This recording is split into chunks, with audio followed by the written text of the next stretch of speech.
अतुलितबलधामं हेमशैलाभदेहं दनुजवनकृशानुं ज्ञानिनामग्रगण्यं सकलगुणनिधानं वानराणामधीशं रघुपतिप्रियभक्तं वातजातं नमामि वातजातं नमामि। सीताराम गुणग्राम पुण्यारण्यविहारिणौ वन्दे विशुद्धविज्ञानौ कवीश्वर कपीश्वरौ। नीलाम्बुजश्यामलकोमलाङ्गं सीतासमारोपितवामभागं पाणौ महाशायकचारुचापं नमामि रामं रघुवंशनाथं नमामि रामं रघुवंशनाथं। भगवान श्री राम के पावन कथा में आप सबका स्वागत है। भगवान पुष्पक विमान में सवार हो जाते हैं, अपने समस्त साथियों से कहते हैं अब आप अपने अपने गांव को जाएं, नगर को जाएं। सबके मन में एक ही लालसा है कि भगवान इतने दिन साथ रहे। मन तो यही होता है कि जीवन भर आपके साथ रहें, आपकी सन्निधि में रहें।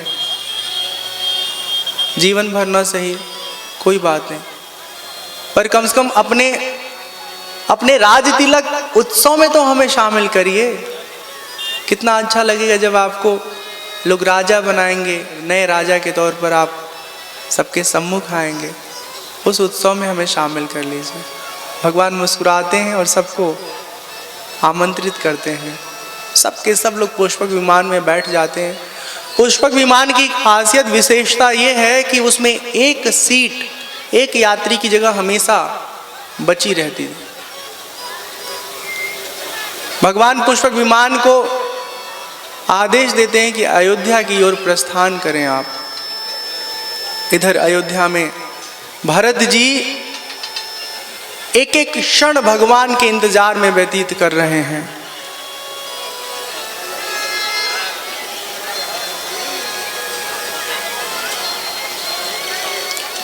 हनुमान जी ब्राह्मण का वेश बना करके अयोध्या में प्रवेश करते हैं।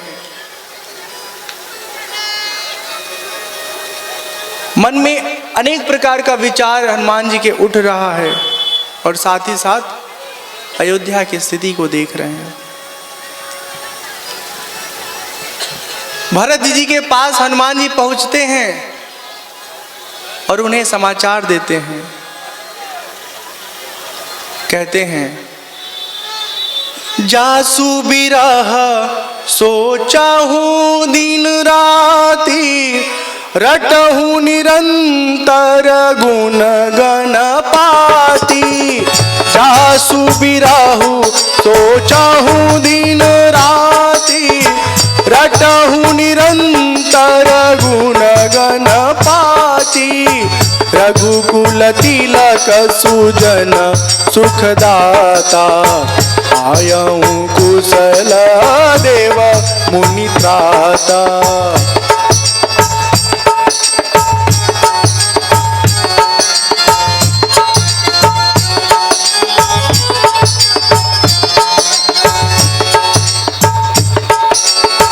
रिपुरन जीति सुजस सुर गावत सीता सहित अनुज प्रभु आवत। सुनत बचन बिसरे सब दुखा त्रिषावंत जिमि पाई पीयूषा। जय सिया राम जय जय सिया राम जय सिया राम जय जय सिया राम जय सिया राम जय जय सिया राम जय सिया राम जय जय सिया राम जय जय सिया राम जय जय सिया राम। हनुमान जी भरत जी के निकट जा करके उन्हें प्रणाम करके कहते हैं कि जिनके विरह में, जिनके याद में, जिनके इंतजार में आप बैठे हैं, वो भगवान बहुत जल्दी अयोध्या की धरती पर पधारने वाले हैं। जब भरत जी सुनते हैं तो वो तो इतने आनंदित होते हैं कि एक बार तो उनको यकीन नहीं होता है कि ये सच्ची खबर है। वो पूछते हैं, आप कौन हैं? हे तात, आप कहां से आए हैं कि इतना सुंदर समाचार हमें दिया है कि हम बदले में आपको चाह के भी कुछ भी दे पाने में असमर्थ हैं, जो इस समाचार के अनुपात में बराबर की चीज हो। हनुमान जी अपना परिचय देते हैं और बताते हैं कि हम सच कह रहे हैं, राम जी बहुत जल्दी हमारे बीच पधारने वाले हैं। भरत जी उठ करके हनुमान जी को सीने से लगा लेते हैं। दीन बंधु रघुपति कर किंकर, सुनत भरत भेट उठि सादर। मिलत प्रेम नहीं हृदय समाता, नयन स्रवत जल पुलकित गाता। ऐसे प्रेम से मिलते हैं कि भरत जी के आंखों से अश्रुधारा बह जाती है। कपि तव दरस सकल दुख बीते, मिले आजु मोहि राम प्रीते। कहु कपि कबहु कृपाल गोसाई, सुमिरहि मोहि दास की नाई। क्या राम जी हमको कभी याद करते थे वनवास के दौरान? हनुमान जी बताते हैं कि अरे याद की बात कर रहे हैं। जैसे कोई अपने प्राणों को पल भर के लिए नहीं भूलता, ऐसे ही हमेशा भरत जी आपको भगवान राम अपने हृदय में समाये हुए रखते हैं, अपने हृदय में आपको बनाए रखते हैं। सारा समाचार पल भर में ही पूरे अयोध्या वासी को प्राप्त हो जाता है। सब लोग बड़े आनंदित होते हैं, अयोध्या को सजाते हैं, संवारते हैं, नाचते हैं, झूमते हैं, भगवान के इंतजार में सब लोग आतुर हैं। सबके मन में एक लालसा है कि भगवान आएंगे ना, बस भगवान को कलेजे से लगा के खूब स्नेह करेंगे, अपना सारा दुख भूल जाएंगे, हमारा सारा दुख कष्ट समाप्त हो जाएगा। भगवान राम जब से वनवास गए हैं तब से अयोध्या में कोई भी नागरिक किसी प्रकार का उत्सव, हर्ष, खुशी नहीं मनाता है। सब के सब विरह वेदना में डूबे हुए हैं। भगवान पुष्पक विमान पर सवार होकर के जब अयोध्या के निकट आते हैं, अयोध्या में हर तरह से अनुकूल वातावरण हो जाता है। सबको बताते हैं, समझाते हैं अयोध्या की महिमा। राम जी के साथ जो लोग पुष्पक विमान में सवार होकर अयोध्या आ रहे हैं, उनको अयोध्या की महिमा बताते हैं। यद्यपि सब बैकुंठ बखाना, वेद पुराण विदित जगु जाना। यद्यपि सब बैकुंठ बखाना, वेद पुराण विदित जगु जाना। अवधपुरी सम प्रिय नहीं सोऊ, यह प्रसंग जानहि कोऊ कोऊ।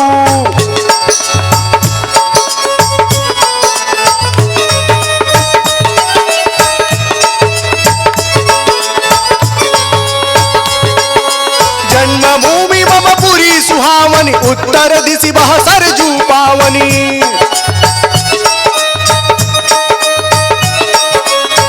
जन्मभूमि मम पुरी सुहावनी, उत्तर दिशि बह सरजू पावनी, जाम जन ते भी नहीं प्रयासा, मम समीप नर पावहि बासा, अति प्रिय मोहि इहाँ के बासी, मम धाम दा पुरी सुख राशि, हर्षे सब कपि सुनि प्रभु बानी, धन्य अवध जो राम बखानी।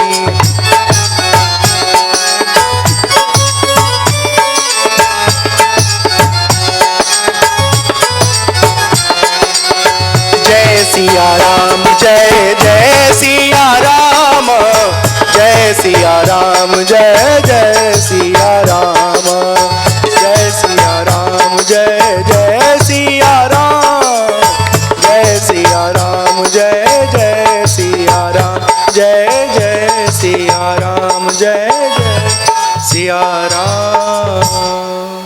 भगवान अयोध्या की महिमा बताते हुए कहते हैं अपने समस्त सहयोगी जन से, यद्यपि सबने बैकुंठ की बड़ी प्रशंसा की है, भगवान का लोक है बैकुंठ जहाँ विष्णु भगवान रहते हैं, वेदों में पुराणों में बैकुंठ की बहुत महिमा बताई गई है, और मुझसे पूछोगे कि मुझे क्या प्रिय है, तो हमारे हृदय में सबसे अधिक प्रेम किसी चीज के लिए है तो हमारी जन्मभूमि के लिए है,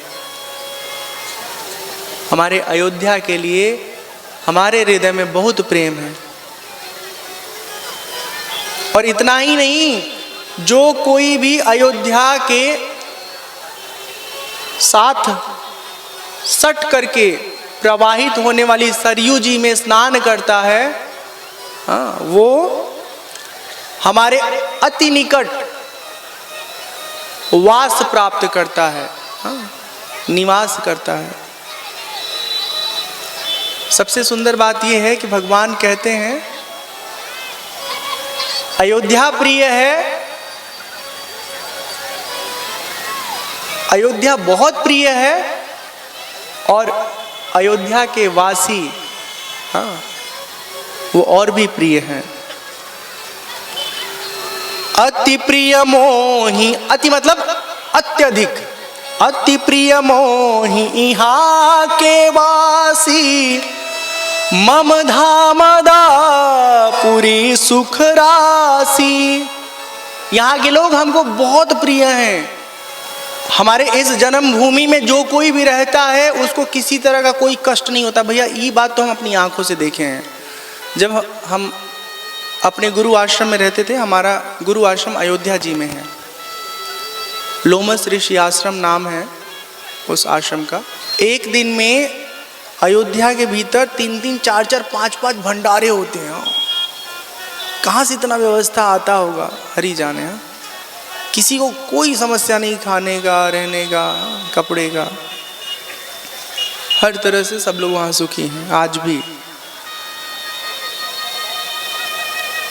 आवत देखी लोग सब कृपा सिंधु भगवान, नगर निकट प्रभु प्रेरेऊ, उतरेऊ भूमि विमान।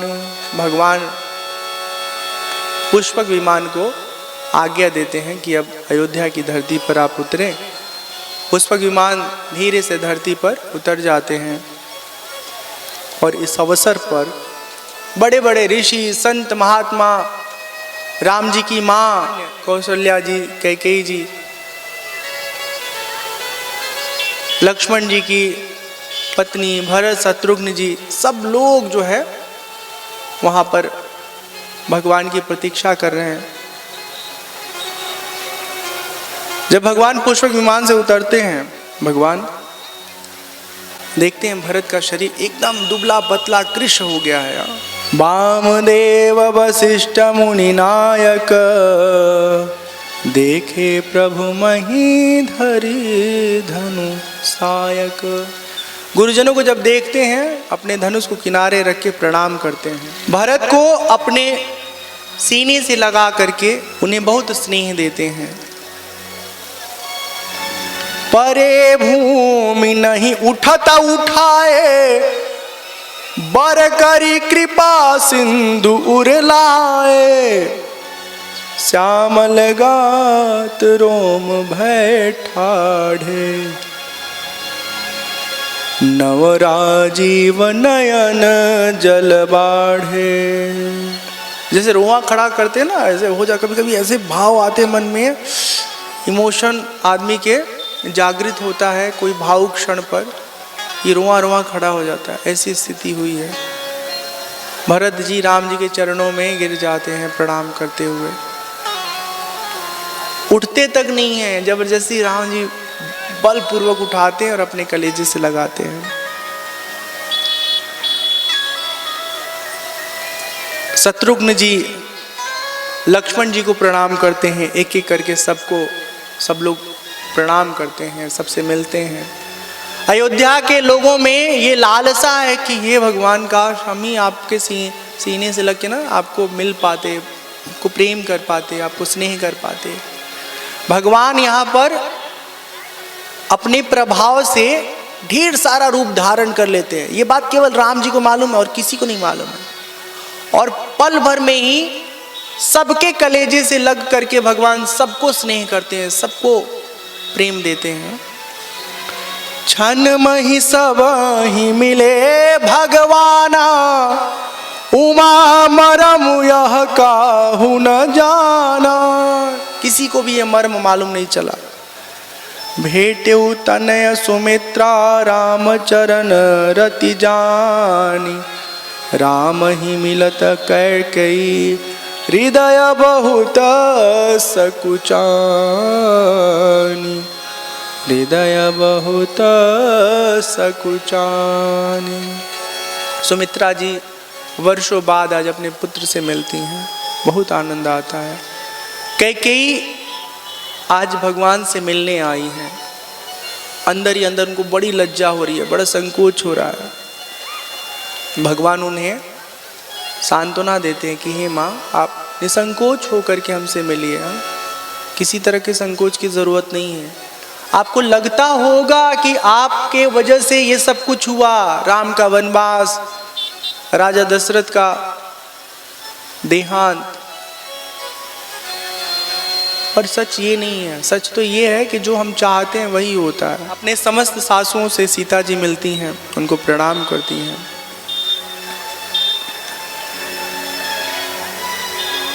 भगवान यहाँ कैकेयी मैया से मिल करके सबसे पहले कैकेयी जी के निवास स्थान में जाते हैं, कैकेयी जी को लेकर के, हाँ, और उन्हें बहुत ढाढ़स बढ़ाते हैं।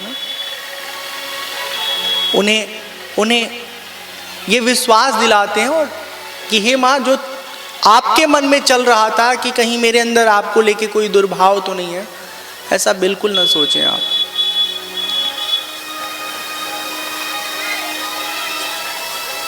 गुर वशिष्ठ द्विज लिए बुलाई, आज सुघरी सुदिन समुदाई।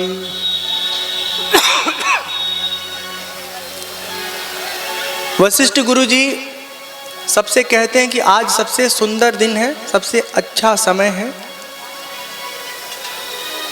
यदि आप सब लोग अनुमति दें तो बिना विलंब किए राम जी को राजा बनाया जाए। सब लोग बड़े प्रसन्नता के साथ अनुमति देते हैं और इस तरह राज तिलक की तैयारी आरंभ हो जाती है। भगवान श्री राम स्वयं, लक्ष्मण जी, भरत जी, शत्रुघ्न जी, तीनों भाई को लेकर के स्नान करने जाते हैं, सबको अपने हाथों से स्नान कराते हैं। भरत भाग्य प्रभु कोमलताई, शेष कोटि सत सकहि न गाई, अनहवाए प्रभु तीनियों भाई, भगत बछल कृपाल रघुराई। अपने हाथों से भरत जी के केशों को सुलझाते हैं, फिर एक एक करके सबको स्नान कराते हैं। राम जी लक्ष्मण जी को, भरत जी को, शत्रुघ्न जी को, और फिर अपने जटाओं को सुलझा करके और खुद स्नान करते हैं। जानकी मैया को उनकी सास जन स्नान कराती हैं, दिव्य वस्त्र आभूषण उन्हें प्रदान करती हैं, पहनाती हैं, सजाती हैं, संवारती हैं। सभा के मध्य एक सुंदर सिंहासन रखा हुआ है और वहां पर सीताराम जी सज धज के अपने राजसी पोशाक में विराजमान होते हैं। ब्राह्मण लोग वेद मंत्र का उच्चारण करते हैं। सभा के मध्य गुरु वशिष्ठ जी भगवान श्री राम जी का राज तिलक करके आज से अयोध्या के राजा के रूप में सबके समक्ष राम जी का चुनाव करते हैं। प्रथम तिलक वशिष्ठ मुनि कीन्हा, पुनि सब विप्रन आय सुदीन्हा। बोलिए राजा रामचंद्र की, राजा रामचंद्र की, राजा रामचंद्र की। तो इस तरह भगवान श्री राम अयोध्या के राजा बन जाते हैं। पता है, राजा बनने के बाद चारों तरफ भगवान टकटकी लगा के देखते हैं कि कौन कौन इस सभा में मौजूद है। सीता जी की नजर पड़ती है राम जी पर, तो पूछती हैं कि आप किसे ढूंढ रहे हैं। राम जी कहते हैं, पता है, हमारे एक मित्र जो निषाद राज गुह्य है वो, और जो गंगा पार कराने वाला नाविक था ना केवट, वो दोनों बोले थे कि आएंगे, वो कहीं दिखाई नहीं दे रहे हैं। कहने का आशय ये है कि अगर हमने ईश्वर के लिए थोड़ा भी किया है ना, हम भले भूल जाएं, परमात्मा इस बात को कभी नहीं भूलते हैं। जब तब पूजा पाठ जो कुछ भी हम करते हैं ना, वो स्वयं के लिए करते हैं।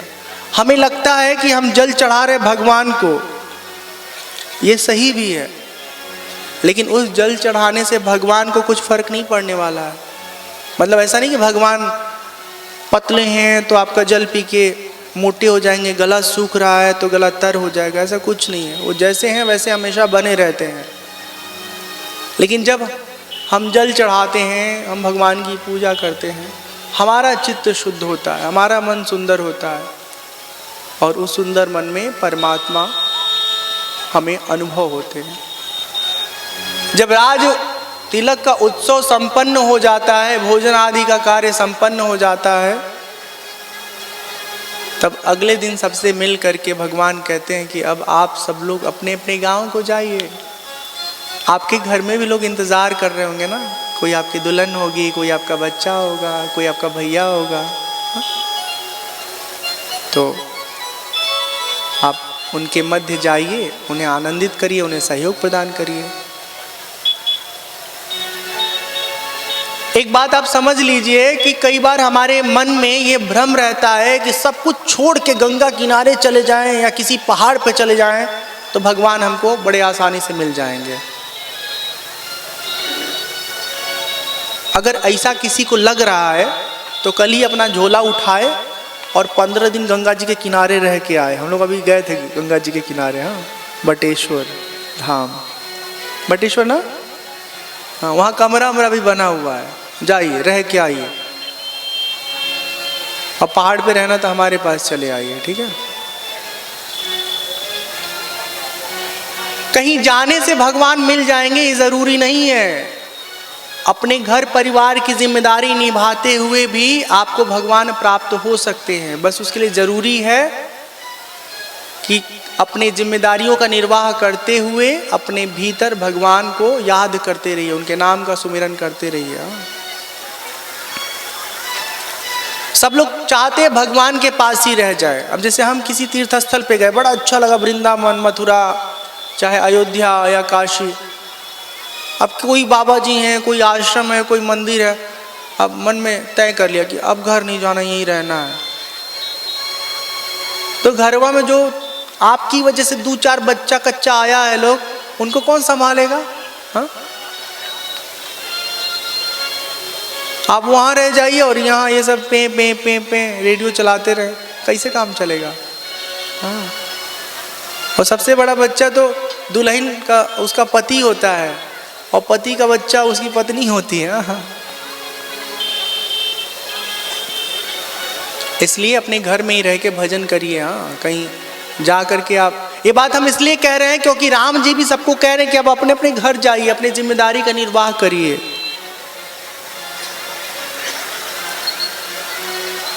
सब लोग धीरे धीरे करके चले जाते हैं। हनुमान जी को जाने का आदेश नहीं है। हनुमान जी हमेशा अयोध्या जी में ही रहते हैं। आज भी हनुमानगढ़ी के रूप में हनुमान जी वहां विराजमान है।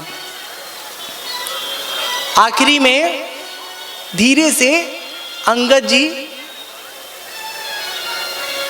भगवान से कहते हैं, हे भगवान, हमको ना जाने के लिए मत कहिए, हमको अपनी छत्र छाया में अपने निकट रखिए।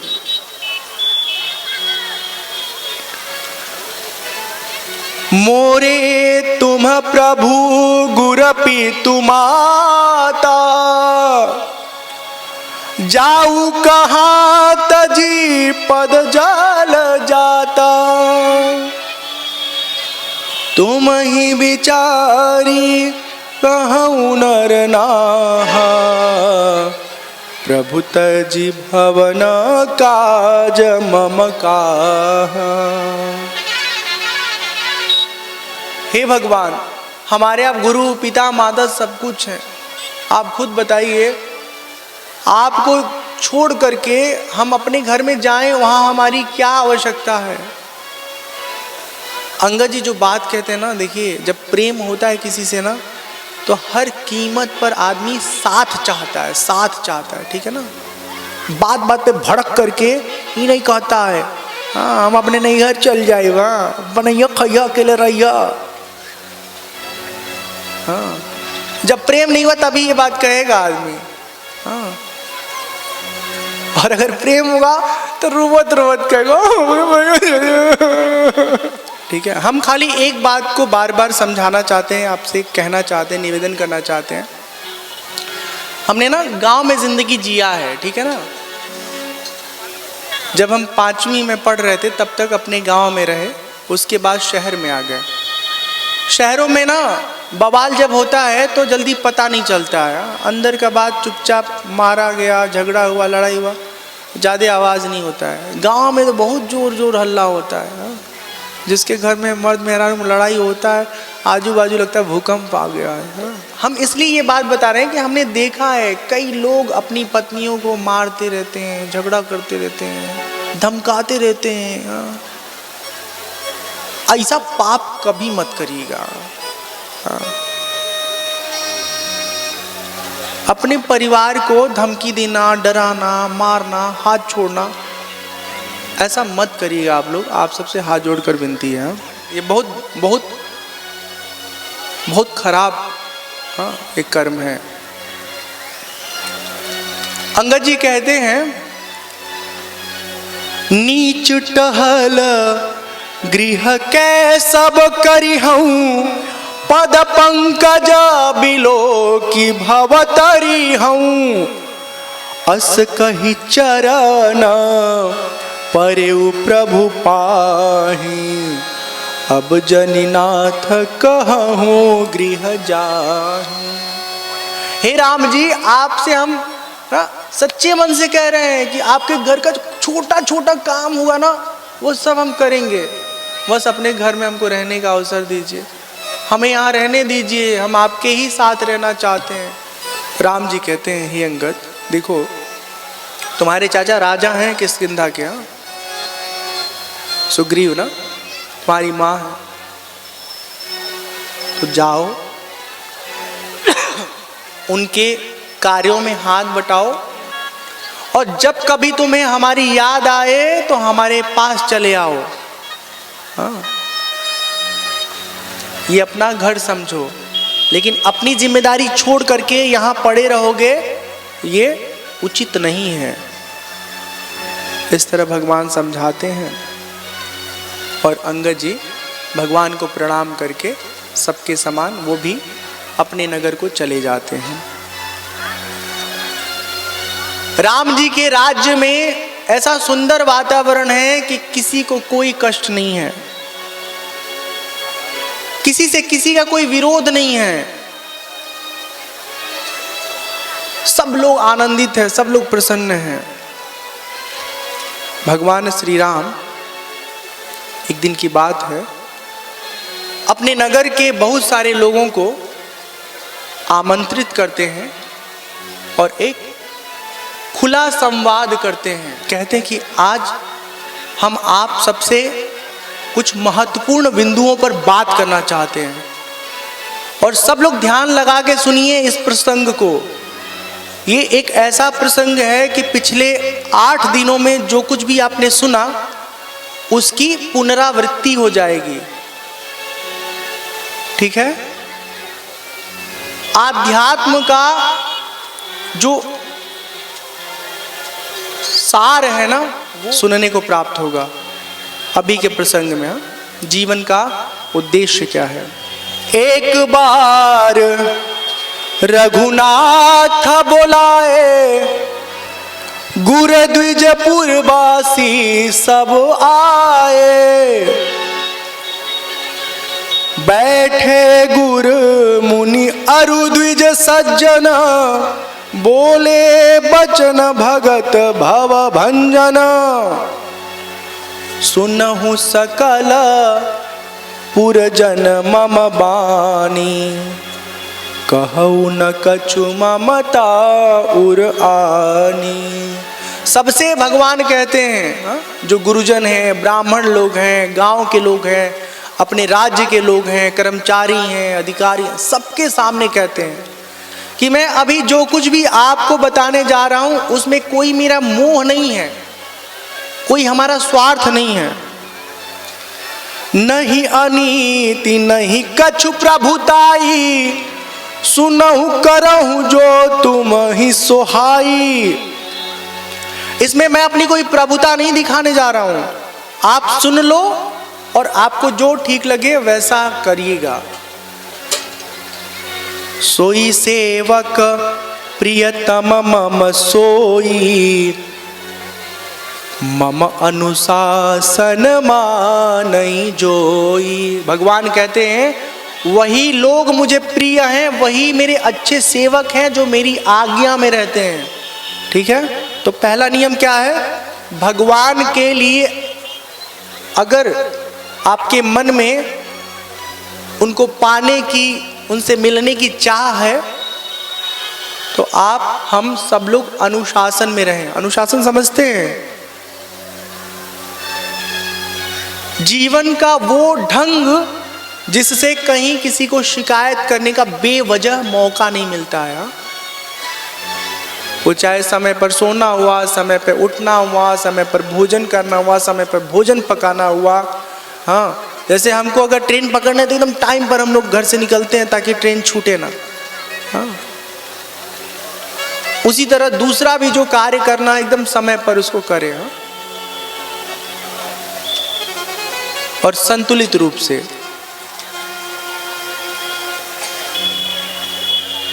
भगवान कहते हैं कि झूठ मत बोलो, बुरे कर्म मत करो। हाँ? अब वो सब कई बार हम अपने स्वार्थ के लिए कर डालते हैं, तो फिर तो अनुशासन तोड़ दिए ना। अनजाने में कभी अगर अनुशासन आपसे टूट जाए तो जैसे ही समझ में आए कि हमसे गलती हो गई, फिर से अपने आप को अनुशासित कर लीजिए। आप में से कई लोगों के साथ ऐसे घटनाएं घट जाते होंगे कि आप मंगलवार का व्रत रखे हैं, बृहस्पतिवार का व्रत रखे हैं, नवरात्रि का व्रत किए हैं, मतलब दोपहरिया तक बढ़िया रहा, पता चला कहीं गए थे किसी के घर मिलने, वो बिस्कुट ला के दिए, चाय ला के दिए, कचर कचर बिस्कुट खा गए और चाय पी गए। आई हो दादा, हम तो व्रत रहे। तो बिस्कुट खा गए तो कोई जहर थोड़े ना था। हाँ, खा गए। अब बिस्कुट खाने के बाद जितना बिस्कुट खाए हो उतने पे रुक जाओ, आगे पकौड़ी आ रहा है, कचौड़ी आ रहा है, हाँ, वो सब गप गप मत खाओ। अनजाने में मुंह में कुछ चला जाए तो उसके बाद अपना खाने का वो प्रोसेस रोक दीजिए और भगवान से कहिए, भगवान देखो हमने जानबूझ के तो खाया नहीं, अनजाने में खा लिया, भुलक्कड़ तो हम हैं ही, तो अब एक बिस्किट खाएं, कोई बात नहीं, आगे का व्रत यहाँ से कंटिन्यू, ठीक है। अब नहीं, हम लोग क्या करते हैं, अब तो टूट ही गया, लाओ भैया हुमच के पेट में भर लेते हैं। ये गलती है, ऐसा नहीं करिएगा। 9 दिन व्रत रखे हैं, छठे 7वें दिन मान लिया कुछ मुंह में चला गया, नमक वमक, हाँ, मिर्च मसाला, कोई बात नहीं, मैया से क्षमा मांगिए और बाकी का दिन करिए, ठीक है। समझ में आ रही हमारी बात? हाँ, ऐसे करिएगा, कोई पाप नहीं लगेगा, कोई आपको नुकसान नहीं होगा, जो व्रत का फल है सबका सब मिलेगा। हाँ। अच्छा ये बताओ, एक आदमी का पूरा शरीर है, ठीक है। अब शरीर में कोई एक हिस्सा खराब होता है तो क्या करते हो? उस हिस्से को डॉक्टर से कहते हो इसको निकाल दीजिए और बाकी हिस्सा बचा दीजिए, ऐसा कहते हैं ना? कहते कि नहीं कहते हैं? तो मान लो 24 घंटा का व्रत है, उनमें 1 आध मिनट में कुछ आपने गड़बड़ कर दिया तो पूरा दिन ही बर्बाद कर देंगे? नहीं, भगवान से उसके लिए क्षमा मांग लीजिए, बाकी दिन और नियम निष्ठा के साथ अपना व्रत करते रहिए। भगवान कहते हैं, ध्यान से सुनिए, कौन कह रहा है? परम पिता परमेश्वर भगवान राम कहते हैं कि मैं आपको कुछ बताने जा रहा हूं और यदि मेरे बताए हुए बात में कहीं कोई बात अनुचित आपको लगे तो आप हमको रोक दीजिएगा, हमसे कहिएगा कि हे राम ये बात आप गलत बोल रहे हो। समझ में आ रही बात? हमारी स्थिति क्या है? हम राम नहीं है, राम के चरणों के दास भी नहीं है, पर फिर भी इतना बड़बोलापन अपने अंदर पैदा कर लेते हैं कि बक बक बक बक बक बक बक बक खूब बोलते रहते हैं और थोड़ी देर में बोल बोल के सबको दुनिया भर को बता देते हैं कि हाँ भैया हम इतने पानी में बाटी। हाँ? आप इस बात को जान लीजिए कि बोलना सबसे कठिन काम है। बोलना बहुत आसान है, लेकिन सही बोलना, संयत बोलना और सार्थक बोलना ये केवल उसी के द्वारा संभव होता है जो आदमी बहुत अव्वल दर्जे का जागरूक व्यक्ति होता है, अध्ययनशील व्यक्ति होता है, समझदार व्यक्ति होता है। और अगर ये सब चीज़ें आपके अंदर नहीं है, हमारे अंदर नहीं है, तो हम इतना बोल देते हैं ना कि सामने वाला समझ जाता है, भैया बोलते रहो, हमको समझ में आ गया, तुम क्या बोल रहे हो, बक बक क्या लो, कुछ नहीं बोल रहे हो, ठीक है। तो भगवान कहते हैं कि भगवान कह रहे हैं कि हमसे कोई गलती हो जाए तो हमको समझा दीजिए। आज बताइए, बड़े बड़े वक्ता, बड़े बड़े नेता जो समाज में अग्रणी के रूप में जाने जाते हैं, मतलब बड़े फेमस, बड़े नामी गिरामी, वो कुछ बोले और आप कह दीजिए कि भैया ये गलत बोलत हुए। हाँ, पहले तो कहले का मौके नहीं देंगे आपको, वो पहले ही धक धक धक धक करेजा उनका करता है कि कहीं माइक लेके कोनो हमसे सवाल न कर दे और सरेआम हमको जो है नीलाम न कर दे। हाँ, तो माइक तो देंगे ही नहीं आपको, और कहीं गलती से आप उछल कूद मचाए तो उनके बाउंसर उठा के आपको सबसे पीछे ले जाके छोड़ेंगे और वहाँ से बैरिकेटिंग लॉक कर दिया जाएगा कि इसको अंदर मत आने दो, ये बहुत तबाह कर दिया है बाबा जी को।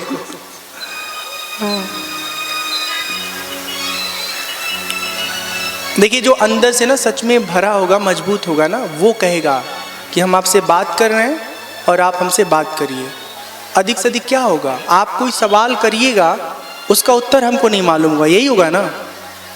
तो एक ईमानदार वक्ता ईमानदारी से कहेगा कि आपके इस सवाल का उत्तर मेरे पास नहीं है, इस पर और हम अध्ययन करेंगे और उत्तर ढूंढ करके आपको सही उत्तर बताएंगे। ऐसा नहीं कि जलेबी की तरह गोल गोल गोल गोल कोई भी बात बक दिए और आपको लगता है कि हाँ हम तो बोल दिए, हमारा काम हो गया। सब जान गए कि आप बोले नहीं हो, आप बेवकूफ़ बनाए हो, और बेवकूफ़ बनाने वाला भी बेवकूफ़ होता है। हाँ, सीधा सपाट जो उत्तर है वो दीजिए, अंधा चुप रहिए। तो राम जी का स्वभाव बहुत अच्छा है।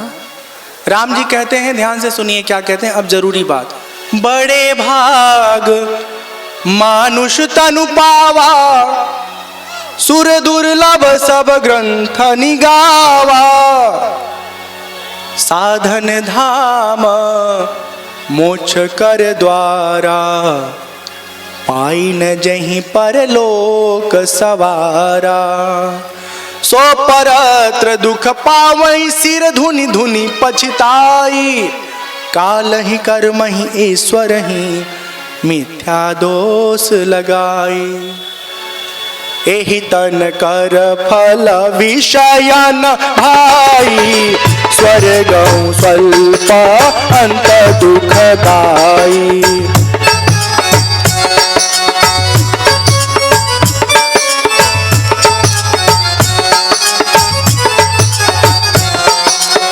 नर तनु पाई विषय मन देहि, पलटी सुधा ते 60 विष लेहि,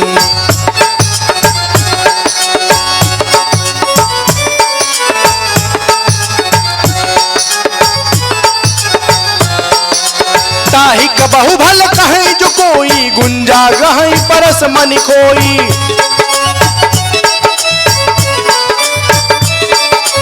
आकर 4,84,000 जोनि भ्रमत यह जीव अविनाशी,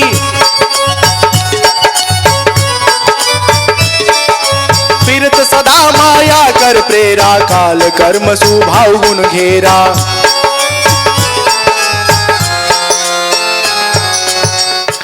कबहु करी करुणा नर देहि, देत इस बिनु हेतु सनेहि,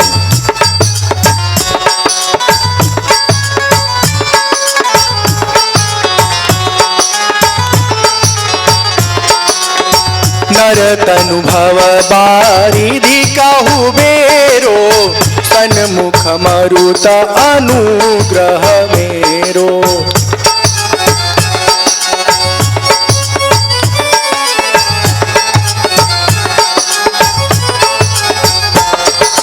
करण धार सद्गुरु दृढ़ नावा, दुर्लभ साध सुलभ करि पावा,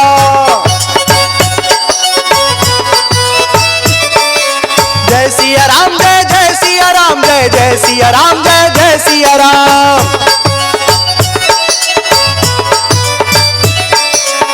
जय सिया राम, जय जय सिया राम, जय सिया राम, जय जय सिया राम, जय सिया राम, जय जय सिया राम, जय सिया राम, जय जय सिया राम।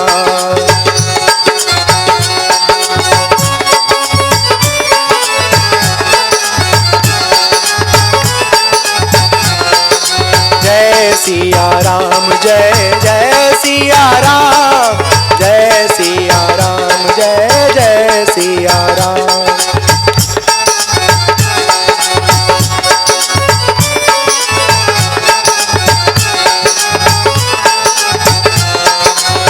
जय सिया राम, जय जय सिया राम, जय सिया राम, जय जय सिया राम, जय जय सिया राम, जय जय सिया राम।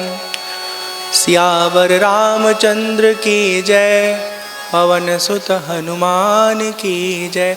बहुत सुंदर प्रसंग है, ध्यान से सुनिएगा आप सब लोग।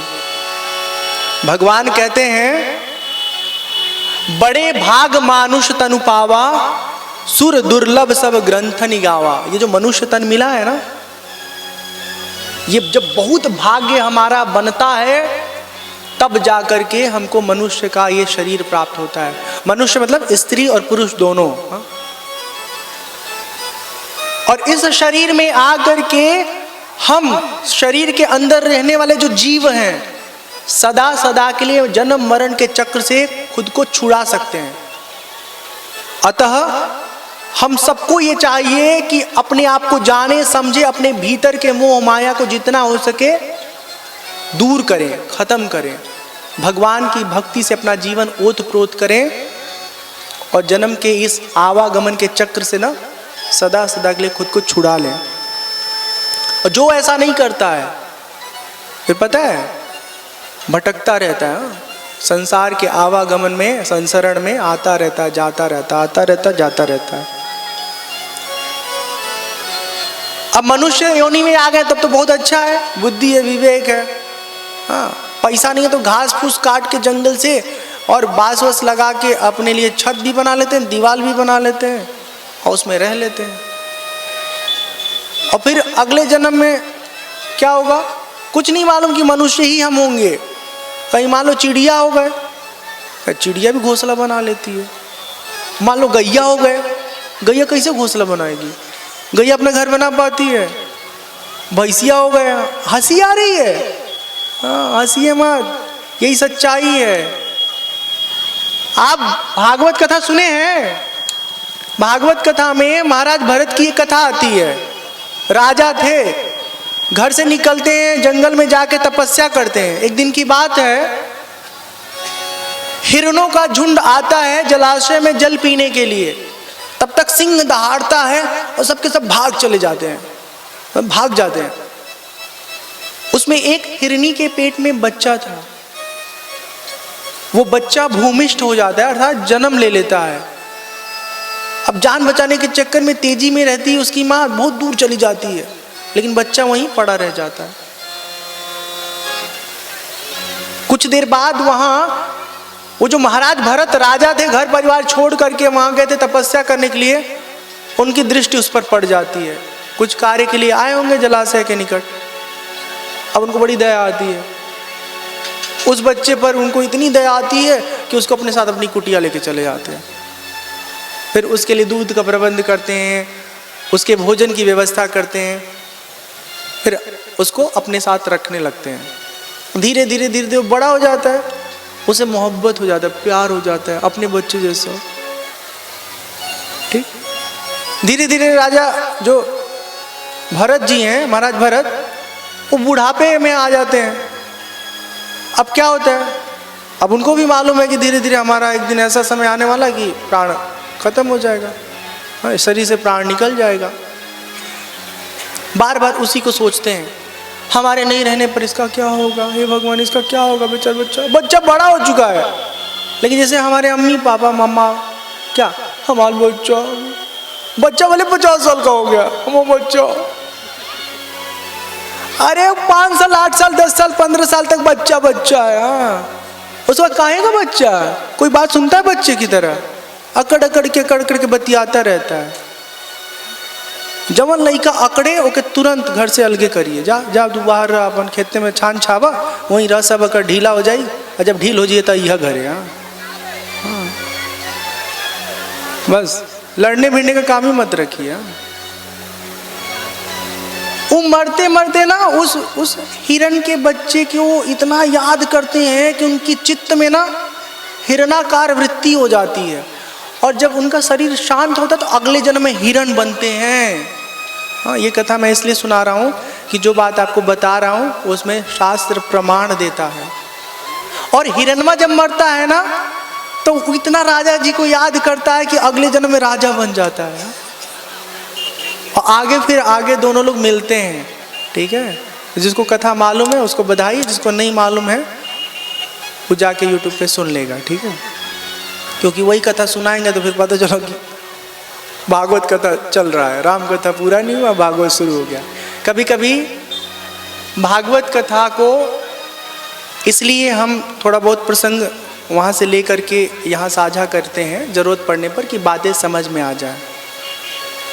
आप लोग एक बार देखिएगा, बहुत सारे ऐसे कथावाचक हैं जो आएंगे आपके घर भागवत कथा सुनाने। हाँ, भागवत कथा सुनाने, श्रीमद् भागवत कथा सुनाने, जिसमें 18,000 संस्कृत के श्लोक हैं। 18,000 समझते हैं क्या होगा? ऐसे समझिए कि अगर 18,000 रुपये, 1 रुपया का चिल्लर दे दिया जाए तब समझ में आएगा 18,000 क्या होता है। गिनत गिनत कपार दुखा जाएगा। हाँ, 2,000 वाले में तो आदमी झट से गिन लेगा, 9 दूना 18, वाह। और चिल्लर दे दे 1 रुपया का, 5 रुपया का। हाँ, तो 18,000 श्लोक है, उनमें से 1800 भी श्लोक पढ़ते नहीं है भागवत कथा में। 8 दिन में 7 दिन में अरे कई जगह तो 80-90 भी श्लोक नहीं पढ़ते हैं। क्या पढ़ते हैं? श्री रामचरितमानस का चौपाई। गई हवा भागवत कथा सुनावे और सुनाओ तो श्री रामचरितमानस का चौपाई, मतलब सीधे सीधे धोखा है। उपभोक्ता फोरम में जाके केस कर दो तो बाबा जी के लेने के देने पड़ जाएंगे। मैं सच कर रहा हूँ, मजाक नहीं कर रहा हूँ भाई। विज्ञान के कक्षा में आके और आप जो है साहित्य पढ़ाएंगे, वो विज्ञान का ही जो विषय वही पढ़ाना पड़ेगा ना। तो आगे से अगर भागवत कथा में 1-2 चौपाई कोई बोले 1 घंटा के अंदर, 4-5 चौपाई बोले तो छोड़ दीजिए। और पता चला 3 घंटा में खाली चौपाइये मार रहे हैं, तो सीधे खड़ा होकर कही बाबा जी, कथावाचक जी, देखिए हमको भी मालूम है चौपाई रामचरितमानस का हिस्सा है, तो उसके लिए आपको अलग से बुलाएंगे। और भागवत में इतना सारा विषय वस्तु है, तो कृपा करके वही बताइए जिसके लिए आप आए हैं, नियुक्त किए गए हैं। ठीक है ना। हम लोगों के साथ प्रॉब्लम क्या है कि हम लोग कुछ भी बोलते हैं, कोई सामने से खड़ा होकर नहीं कहता कि भैया ये क्या बोलता हो, जो ने खातिर आयल बड़ा तो बोला। हाँ अच्छा मैं अब वापस जा रहा हूँ, नहीं तो पता है कोई खड़ा होकर कहे कि कथा सुनाओ भैया। हाँ ज्ञान अलग से मत दे। भगवान कहते हैं यही तन कर फल विषय न भाई। हम शरीर के माध्यम से क्या हासिल कर रहे हैं आज? जिह्वा से, मुख से अलग अलग प्रकार के स्वाद, आंखों से रूपों का स्वाद, कानों से शब्दों का स्वाद। हाँ शब्द में भी स्वाद होता है। हाँ। जब आप कोई गीत सुनते हैं, कोई कविता सुनते हैं, बड़ा आनंद आता है। हाँ? तो उसमें स्वाद होता है, इसीलिए आनंदित करता है वो। इस शरीर से केवल विषयों का सेवन करना शरीर का उद्देश्य नहीं है, जीवन का उद्देश्य नहीं है। नर तनु पाई विषय मन देहि, पलटी सुधाते 60 विषलेहि। हम लोग ना इस शरीर के माध्यम से साधन भजन करके अमृतत्व को प्राप्त कर सकते हैं। वो तत्व जो कहीं और नहीं है, हमारी आत्मा के रूप में हम ही हैं। लेकिन हम उस विषय पर विचार नहीं करते हैं और खाली संसार के पीछे भागते रहते हैं। जो न तरे भव सागर नर समाज अस पाई, सो कृत निंदक मंदमती आत्मा हन गति जाई। जो आदमी, जो साधक, जो जीव स्वयं को नहीं जानता है, भगवान से जिसके हृदय में प्रेम नहीं उपज पाता है, वो इस जीवन को जीता नहीं है। ऐसे समझिए कि अपने इस जीवन का उसने गला घोट दिया। जैसे एक आत्महत्यारा होता है ना, वैसी ही स्थिति उसकी हो जाती है, जो दुनिया के प्रपंच में ही जीवन भर उलझा रहता है और परमात्मा तत्व को नहीं समझ पाता, नहीं जान पाता। अच्छा एक बात और, हाँ ध्यान से सुनिए। अगर कोई मरने की प्लानिंग कर रहा है, ये कई बार आदमी के दिमाग में चलता रहता है, हमार घर हमके बड़ा दुखी कैले बा। हाँ बस साड़ी के अचरा में गटई बांध के पंखा से लटक जाती, सब बॉल छुट्टी। केहू मरले का प्लानिंग कैले बा, ठीक है, तो हमके धीरे से फोन करके बता दे। हाँ तो हम बताई हाँ कि मरिया मत, जिए के बा। बहुत सारे लोग पता नहीं क्यों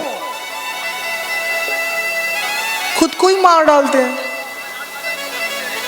जीवन इसलिए नहीं मिला है कि हम खुद को खुद से मारे हैं। अरे मजेदार बात तो ये हो कि जे तोहके तंग करे होके तू पटक पटक के मारा। हाँ।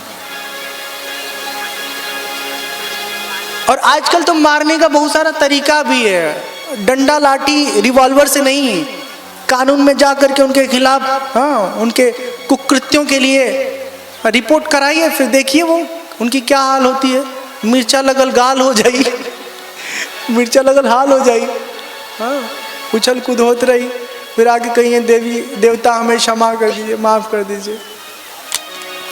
ये बात हम इसलिए बोले हैं कि बहुत सारी खबरों में हम लोग देखते रहते हैं, आम आदमी, फेमस आदमी, कलाकार आदमी, हाँ जाने माने लोग, हाँ खुद ही खुद को फंदे में लटका करके ऊपर चले जाते हैं।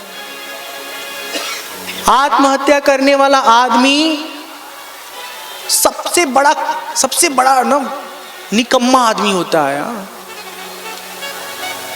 हमको याद नहीं आ रहा कहाँ की बात है, कोई बता रहा था कि एक व्यक्ति ने ढेर सारा कर्जा ले लिया था, कर्जा चुका नहीं पाया, इसलिए उसने, हाँ, हमारे संपर्क में एक व्यक्ति हैं, कहाँ के ये नहीं बताएंगे, वो ढेर सारा कर्जा ले लिए थे और कर्जा चुका नहीं पा रहे थे, सब लोग फ़ोन कर रहे थे। और फिर क्या हुआ, एक दिन वो खुद ही अपनी ज़िंदगी समाप्त कर लिया। अच्छा, तुम तो ज़िंदगी समाप्त कर लिए और तुम्हारा कर्जा कौन भरेगा बताओ? तुम्हारी बीवी, तुम्हारे छोटे छोटे बच्चे, वो छूट जाएंगे क्या? कर्जा लिए हो उसको भरोगे नहीं और मर जाओगे तो तुम तो निकल गए, लेकिन तुम्हारे चक्कर में जो बेवजह बेगुनाह लोग फंस गए, उनका क्या होगा? मेहनत करो, 2 पैसा कमाओ, 2 पैसा में से 1 पैसा कर्जा चुकाओ, 1 पैसा में घर चलाओ। तो आप लोगों के गांव में तो सब लोग बहुत अच्छे हैं, कोई ऐसा कांड नहीं करेगा। ये लोग खाली कमज़ोर लोग का काम है मरना, मजबूत लोग मरते नहीं हैं, मजबूत लोग चुनौतियों का सामना करते हैं। भगवान कहते हैं, मोर दास कहाई नर आशा, करई तो कहूँ कहाँ विश्वासा।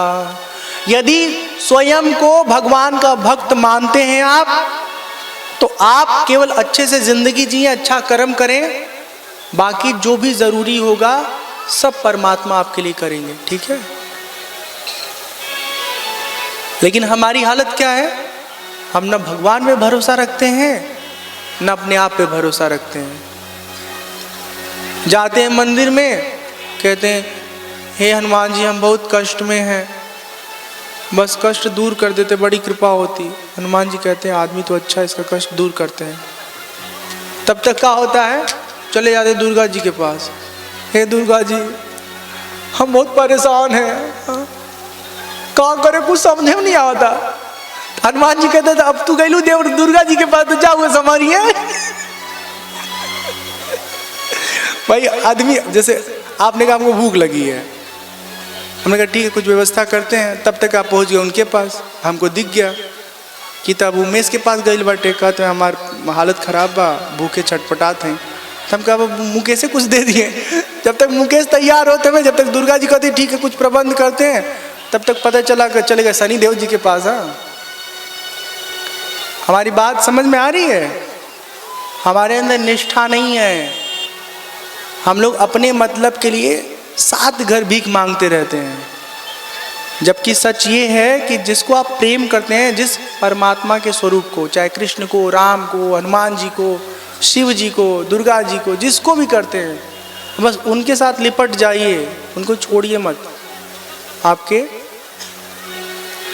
कष्ट जरूर दूर हो जाएंगे।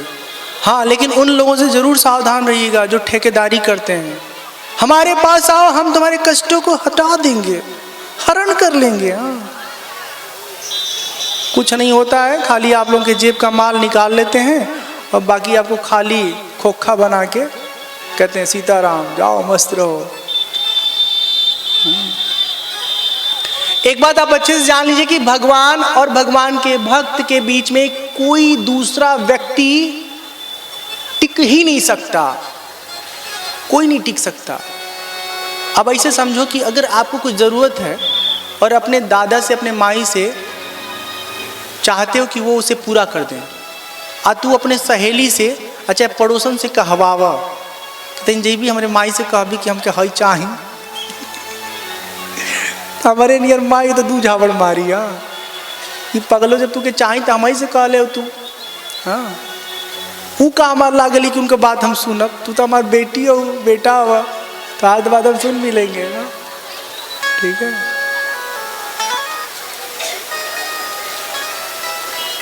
भगवान इस तरह समझाते हैं जीवन का मर्म, और आप लोग भी इस बात को अच्छे से समझिए।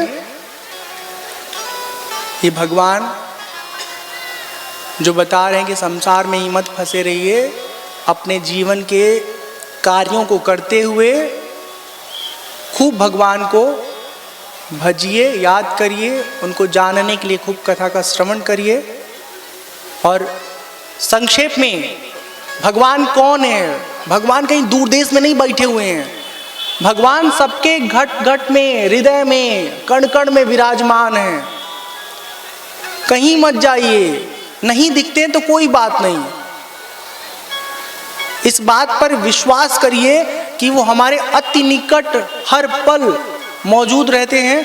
आप जो कुछ भी उनसे कहिएगा वो सुनते हैं और वही विवेक देते हैं, वही ज्ञान देते हैं, वही समझदारी देते हैं, वही आपको सामर्थ्यशाली बनाते हैं। हाँ, बस इतना सा संक्षेप में ये बात हमको समझना है कि परमात्मा एक पल के लिए हमसे दूर नहीं है। और ये बात कोई याद रखेगा ना तो कोई भी गलती नहीं करेगा, ना झूठ बोलेगा, ना चोरी करेगा, ना किसी के बारे में कोई बुराई करेगा, क्योंकि उसको मालूम है ना भगवान देख रहे हैं, क्या सोचेंगे हमारे बारे में। उल्टे पुल्टे काम में हम उलझे हुए हैं। एक दिन की बात है, ये ज्ञान देव करके सबको विदा कर देते हैं, सब लोग बड़े आनंदित होते हैं, अपने घर में जाते हैं, अपना अच्छा जीवन जीते हैं। वशिष्ठ मुनि जी राम जी के पास आते हैं और कहते हैं कि जब हमसे कहा गया कि आप जाइए और रघुकुल में गुरु के रूप में अपना किरदार निभाइए, हमारा मन नहीं हुआ आने का। हम सिर्फ इस स्वार्थ में आए कि इस कार्य के जरिए परब्रह्म राम के रूप में आपका दर्शन हमको हो जाएगा। इस कार्य को करने में मेरी कोई रुचि नहीं है, पंडिताई का काम करने का, पूजा पाठ कराने का, ये सब काम में इसलिए रुचि नहीं है कि कितनों करो कितनों करो कितनों करो अच्छे से, जजमान खुश ही नहीं होता है, और जजमान खुश भी हो जाता है तो हमको नहीं खुश कर पाता है। अभी हमारी किसी से बात हो रही थी और ये सच्ची बात है, हम लोग शॉपिंग मॉल में जाते हैं, आजकल ब्रांडेड का ज़माना है ना, तो कोई भी ब्रांड का कपड़ा लेते हैं और उसमें जो MRP होता है ना, उसमें चवन्नी कम नहीं होता है। आते हैं ATM या UPI कोड से स्कैन करते पेमेंट कर देते हैं। घर में शादी करते हैं, अगर तनिको गहना में कमी निकल गई कि असली सोना नहीं है, सोने खाली पानी चढ़ल बा, तो बेचे वाले का गटाई दबा दी आदमी। हाँ, एकदम असली चीज चाहिए, ओरिजिनल। अपने घर में बर्थडे, मैरिज एनिवर्सरी सेलिब्रेट करते हैं हम, कितना धूम धड़क भड़क एकदम मस्त, 5,000 की जगह 15,000 खर्च हो जाएगा। अब पूजा पाठ करते हैं तब क्या होता है हमारा, तब हम दिवालिया की तरह पूजा करते हैं। दिवाली में समझते हैं जेकर जिंदगी खराब हो गई, जब बर्बाद हो गई, हाँ वैसा मन ही नहीं यार, पूजा कराने हम चलते हैं। सबसे पहले जाएंगे पूजा पाठ का जहाँ सामान बिकता है वहाँ से सामान लेंगे, सुपारी मांगे, भैया 2 सुपारी दे दो, दुकानदारों कहेगा का होगा, तो कहेंगे पूजा खातिर चाहिए। तो पता है पूजा खातिर मतलब जवन सुपारी काट के पाने में नहीं डालल जा सकेला, जौन सरी गईल हुई वो पूजा खातिर आई, ठीक है।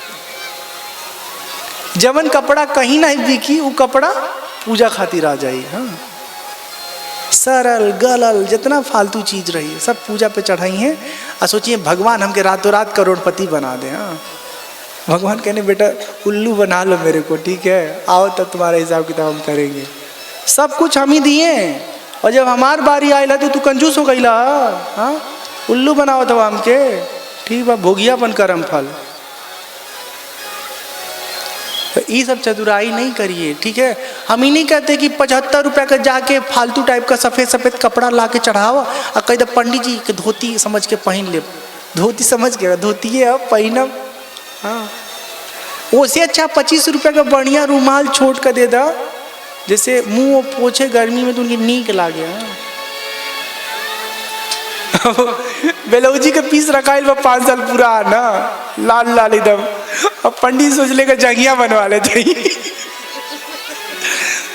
हाँ, सिलाई लग गई 40 रुपये, पहन के नहीं ले से पार्टी गई।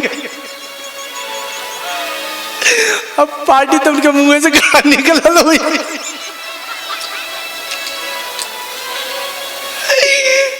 बताओ कितना दुष्ट बाबा, 40 रुपए डुबा दिया।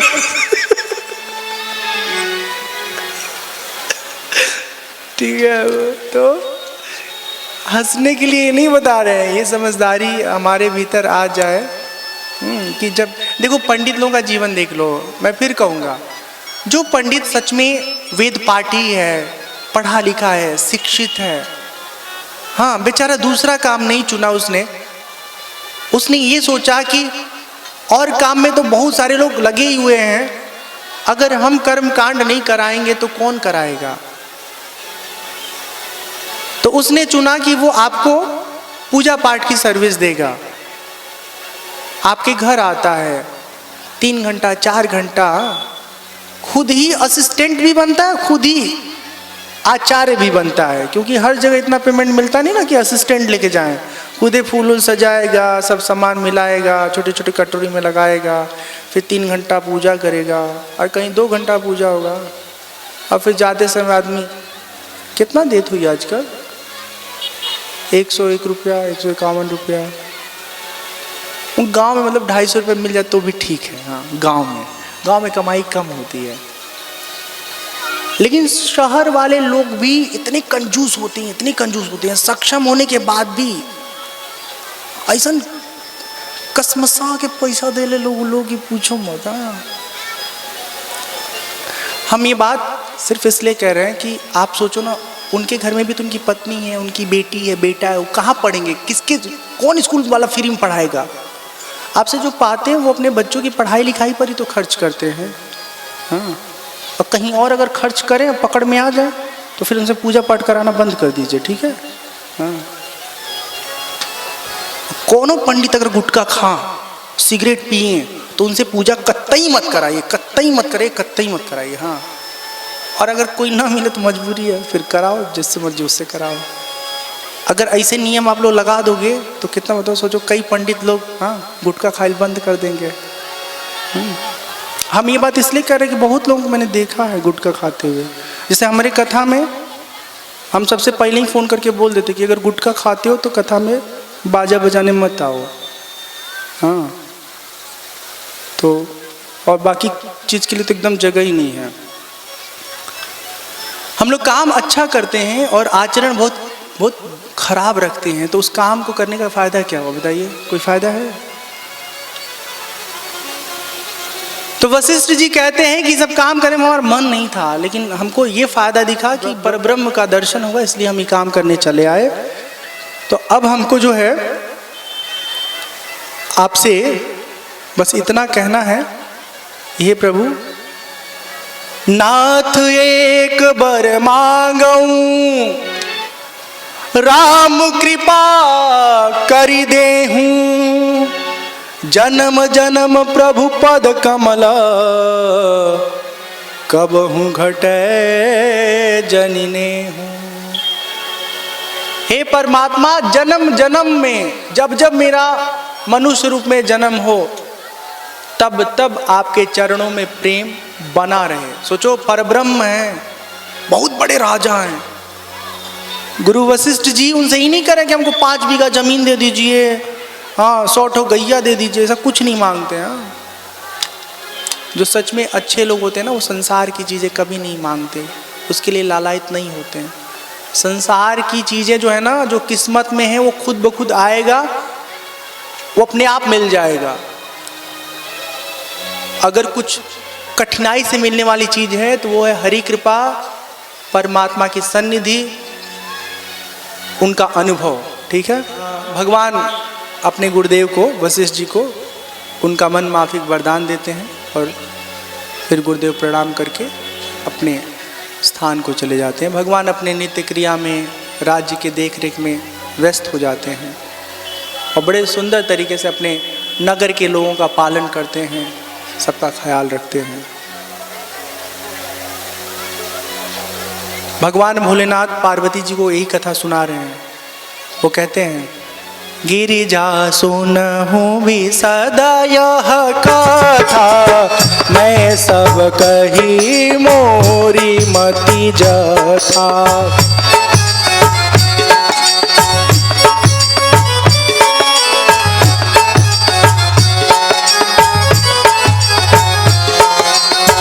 रामचरित सत कोटि अपारा, श्रुति शारदा न बरनई पारा।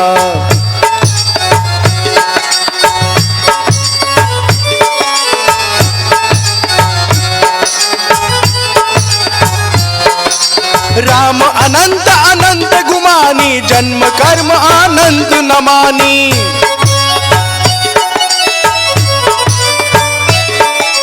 जलसी कर मही रजगनि जाही, रघुपति चरित न बरनि सिराही।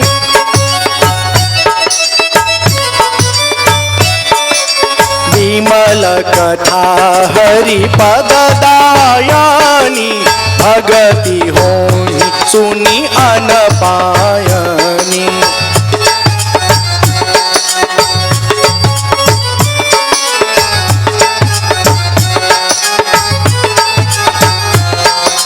उमा कहे सब कथा सुहाई, जो भुसुंडी खगपति ही सुनाई।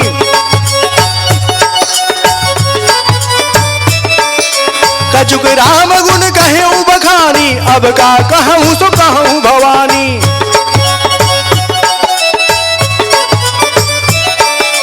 सुनी शुभ कथा उमार सानी, बोली अति विनीत मृदुबानी।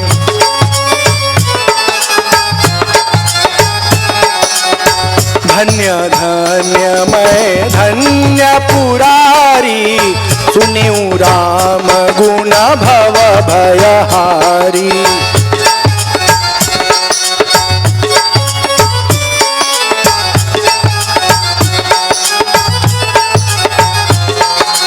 तुम्हारी कृपा कृपायतन, अब कृत कृत्य न मोह। जानेउ राम प्रताप प्रभु, चिदानंद संदोह। चिदानंद संदोह, चिदानंद संदोह। सियावर रामचंद्र की जय, पवन सुत हनुमान की जय। बोलो भाई सब संतन की जय, उमापति महादेव की जय। भगवान भोलेनाथ पार्वती मैया को कथा सुनाते हुए कहते हैं कि मेरी जैसी मति है, जितना सामर्थ्य है, हे गिरिजा, अपनी समझ के अनुसार हमने आपको भगवान राम की कथा सुनाई।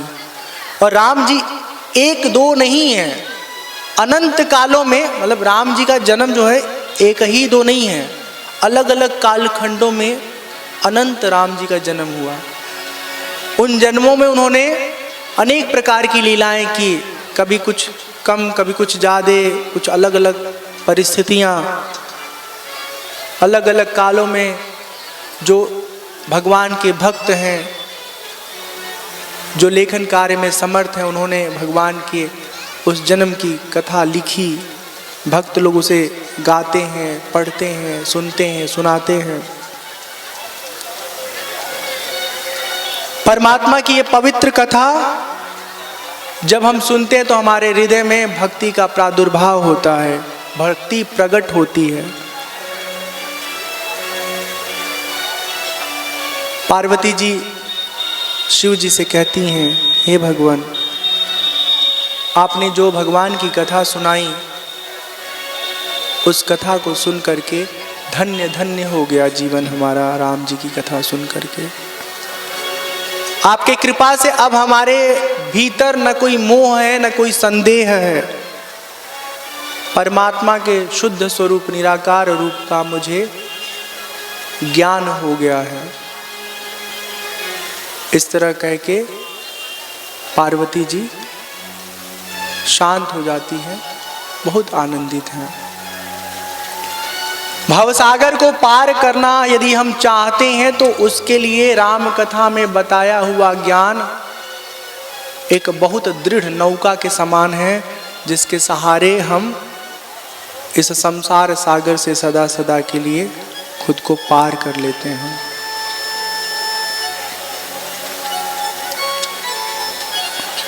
अंत में आता है, राम कथा के तेई अधिकारी, जिनके सत्संगति अति प्यारी।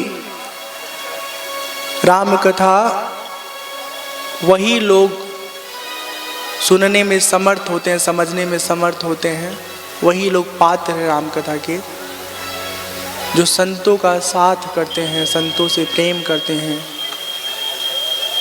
संतों के साथ बैठ करके भगवत चर्चा करने में लालायित रहते हैं। राम चरण रति जो चह अथवा पद निर्वाण, भाव सहित सो यह कथा करऊं श्रवण पुटपान। राम जी की भक्ति चाहिए अथवा मोक्ष चाहिए, भक्ति चाहिए चाहे मोक्ष चाहिए, आपको पूरे भाव से भगवान की ये कथा सुननी चाहिए।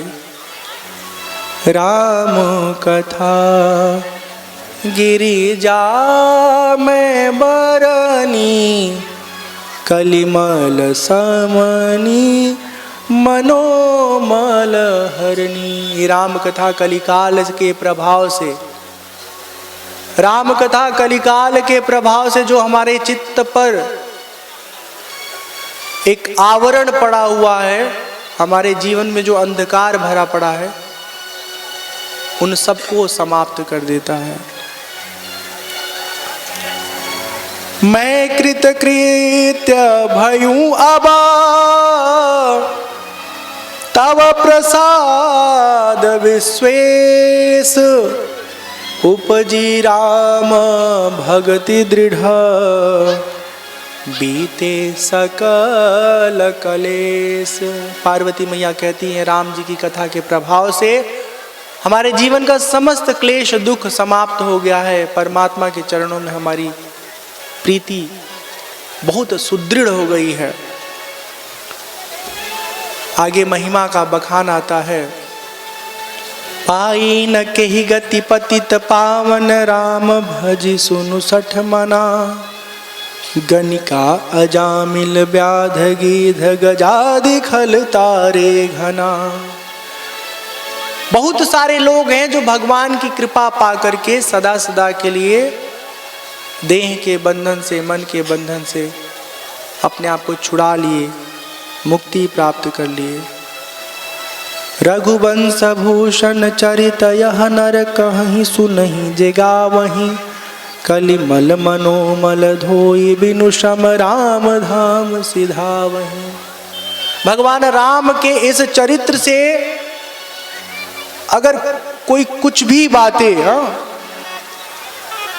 अपने जीवन में उतार ले, तो अपने मन को, अपने हृदय को शुद्ध करके परमात्मा की भक्ति जो है उपजा करके हृदय में सदा सदा के लिए राम जी के धाम में अपना स्थान बना ले।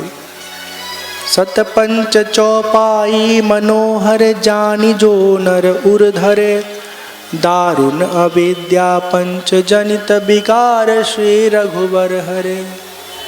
बहुत सारे ज्ञान प्रदायक चौपाई हैं, जैसे काहू न को सुख दुख कर दाता, निज कृत कर्म भोग सब भ्राता, निर्मल मन जन सो मोहि पावा, मोहि कपट छल छिद्र न भावा।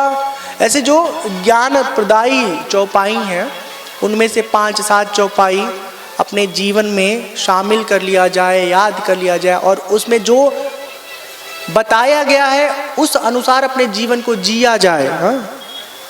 तो क्या होगा, कलिकाल में जो अज्ञान के कारण हमारा जीवन दुखमय बना हुआ है, वो सदा सदा के लिए दुखमय अनुभव समाप्त हो जाए। देखिए, एक बात यहां पर समझ लीजिए, चाहे कोई ज्ञानी हो चाहे अज्ञानी हो, ठीक है ना, मुंह में अनजाने में अगर कहीं ज्यादा मर्चा काट लिहला तो तीत दुन्नों के लागी। हाँ, ही नहीं कि ज्ञानी जो है रोई और अज्ञानी हंसी क्यों कहीं सुननाई लगी, सबके मुँह भवाई। अगर कहीं रोटी बनावत का बहुत ज्ञानी बाबा जी हों और हाथ तावा पे सेका जा तो छाला उन्हों के आई। हाँ, बात ही है कि जेकरे जीवन में ज्ञान बा ओके ही मालूम बा कि दुखवा जोन आइल बा अपने आप एक दिन न जाने कहाँ चल जाई कि खोजले भी नहीं मिली। हाँ, जेके ज्ञान नहीं बा वो ऐसा छटपटाए लगेला कि ओके लगेला कि अभी दुख आइल बा तो जान लेके ही जाई। हाँ, तो ज्ञान भइले से एक फायदा ही होला, हमरे अंदर धैर्य का सामर्थ्य बढ़ जाला। हाँ, सुंदर सुजान कृपा निधान अनाथ पर कर प्रीति जो। बहुत सुंदर लाइन है, बहुत सुंदर लाइन है। मतलब पूरे श्री रामचरितमानस में ना जो सबसे मन के छुए वाला लाइन है, जो भगवान के स्वभाव के बारे में बतावल गया, वो हमके ई लगेला। सुंदर सुजान कृपा निधान अनाथ पर कर प्रीति जो, सो एक राम अकाम हित निर्वाण प्रद सम आन को। सुंदर सुजान कृपा निधान अनाथ पर कर प्रीति जो, सो एक राम अकाम हित निर्वाण प्रद सम आन को। भगवान का स्वरूप कैसा है? सुंदर है, ज्ञान स्वरूप है और कृपा के निधान है। मतलब भरपूर मात्रा में अपने भक्तों पर परमात्मा कृपा करते हैं। देखिए, कोई दया करके कुछ आपको देता है ना तो वो कृपा नहीं कहलाता है। बिना मांगे जो मिल जाए परमात्मा से या अपने से बड़े से, जब आपको जरूरत हो और आपका भाई, आपकी बहन, आपके पिता, आपके माता, आपके दोस्त, आपके प्रेमी आपकी जरूरत देख लेते हो और बिना मांगे ही आपको पहुंचा देते हैं और कहते हैं देखो, ये मत सोचना कि बाद में लौटाना है, मौज करो, पढ़ो लिखो, आगे बढ़ो। हाँ, उसको कृपा कहते हैं। ऐसे परमात्मा ही है केवल। हाँ, हमारी ज़रूरत को जान करके समय पर ही हमको हर चीज़ दे देते हैं। सिर्फ एक राम है जो अकाम हो करके हमारा हित करते रहते हैं। मतलब किसी स्वार्थ में नहीं, निस्वार्थ होकर के हमारा सहायता करते रहते हैं। संसार की जरूरतें भी देते हैं और साथ ही साथ मोक्ष पद भी देते हैं। जाकी कृपा लवलेश ते मतिमंद तुलसीदास हूँ, पायो परम विश्राम राम समान प्रभु नाही कहूँ। गोस्वामी तुलसीदास जी कहते हैं कि जिनके कृपा के एक लेश मात्र से, जिनके कृपा के लेश मात्र से तुलसी तुलसी हो गए। हाँ, आप समझते हैं तुलसीदास कौन है? तुलसीदास जी महाराज वो हैं जिनकी लिखी हुई रचना को पढ़ करके हम कभी बोर नहीं होते, आनंद से भर जाते हैं। जिनकी रचना के कारण सनातन धर्म आज घर घर में पहुंचा हुआ है, संस्कार पहुंचा हुआ है, नैतिक बात पहुंचा हुआ है। भारतवर्ष में कोई ऐसा दूसरा ग्रंथ नहीं है जो घर में पूजा जाए, घर घर पढ़ा जाए। ऐसा कोई है? ढूंढिएगा, नहीं मिलने वाला है। कोई न वेद मिलेगा, ना कोई पुराण मिलेगा, ना कोई उपनिषद मिलेगा। तुलसी बाबा की रचना है। ये बहुत बड़ी उपलब्धि है कि कोई कुछ ऐसा लिखे कि सब लोग उसको स्वीकार करने लगे प्रसाद रूप में। हालांकि ये सच है कि तुलसी बाबा लिखे हैं, लेकिन वो कहते हैं हमने नहीं लिखा, रच महेश निज मानस राखा। भगवान शिव ने इसका रचना किया है।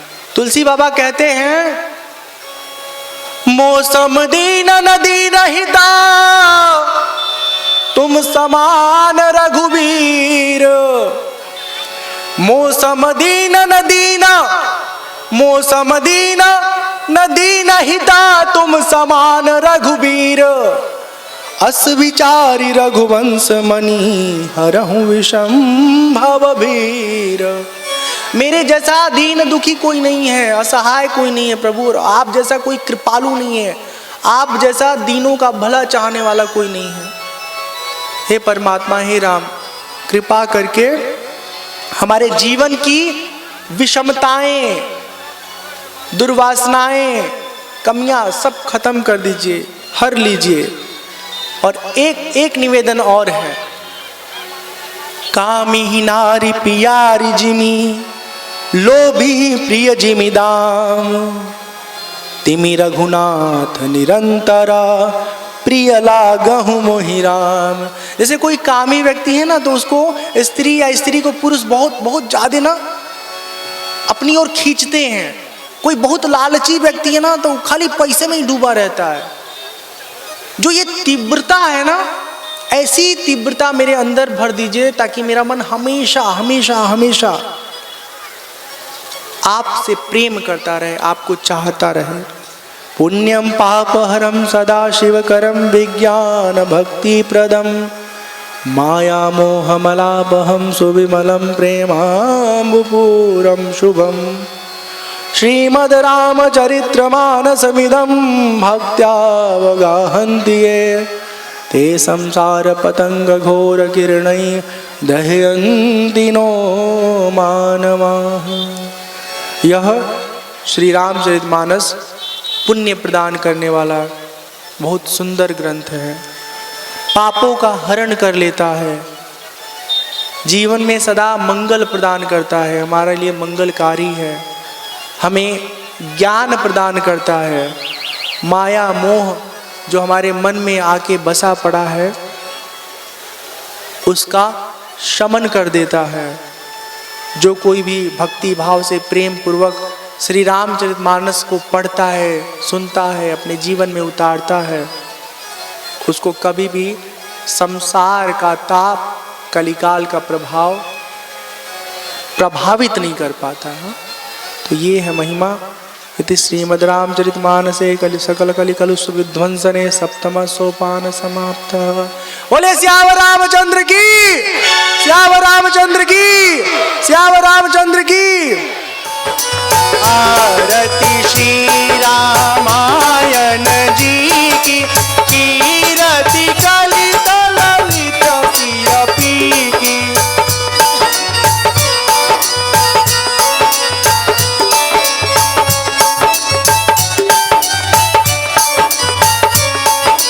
गावत ब्रह्मादिक मुनि नारद, वाल्मीकि ज्ञान विशारद, सुख सनकादि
जय हो। गोस्वामी तुलसीदास महाराज की जय, श्री वाल्मीकि महाराज की जय, सब संतन की जय, सब भक्तन की जय, आज के आनंद की जय, अपने अपने माता पिता की जय, श्री सद्गुरुनाथ महाराज की जय, बूढ़ानाथ महादेव की जय, ग्रामदेव की जय, कुलदेव की जय, सब संतन की जय, सब भक्तन की जय। धर्म की अधर्म का नाश हो, प्राणियों में सद्भावना हो, विश्व का कल्याण हो। सर्वे भवन्तु सुखिनः, सर्वे सन्तु निरामया, सर्वे भद्राणि पश्यन्तु, मा कश्चित् दुःख भाग् भवेत्। ओम नमः पार्वती पते, हर हर महादेव। ओम पूर्णमदः पूर्णमिदं पूर्णात् पूर्णमुदच्यते, पूर्णस्य पूर्णमादाय पूर्णमेवावशिष्यते।